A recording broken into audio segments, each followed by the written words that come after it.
అందరికీ నమస్తే. అందరూ బాగున్నారా? బాగున్నారా అని ఎప్పుడు అడుగుతా కదబ్బా! అందరూ బాగుండాలనే కోరుకుంటా. అందుకే అడుగుతుంటా. ఈ రోజులల్లా బాగున్నారా? బాలేరా? అని కూడా అడుగుతలేరు జనాలు. అంతా బిజీ అయిపోయారు. అందుకని అడుగుతా నేను. ఇక్కడనైతే నేను లివర్ కర్రీ చేసినా అనమాట. కర్రీ కూడా కాదు, అది ఫ్రై అనమాట. దగ్గరకు వండిన.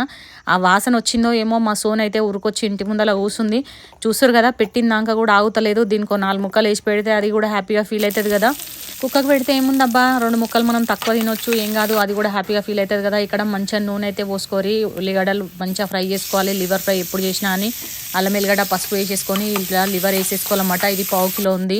ఇది ఒక 10 మినిట్స్ మంచిగా మగ్గనియాలి. తర్వాత ఉప్పు, కారము, గరం మసాలా, ధనియాల పొడి అన్నీ వేసుకొని మళ్ళీ ఒక 15 మినిట్స్ మగ్గనియాలన్నమాట. 2 టమాటాలు కూడా వేసేసుకోవాలి ముక్కలు కట్ చేసి. ఇది ఒకవేళ మీకు ఉడకలేదు అని అనిపిస్తే మటుకు కొన్ని ఎసరేసేసుకొని మళ్ళీ ఒక 10 మినిట్స్ పెట్టేసుకోరబ్బా. దగ్గరికి కానియాలి, అంతే. లివర్ ఫ్రై అయితే రెడీ అయిపోతుంది. చూడురి, మా సోన్ అయితే ఎప్పుడు పెడతానా అని ఎదురు చూసుకుంటే ఎట్లా కూసుందో.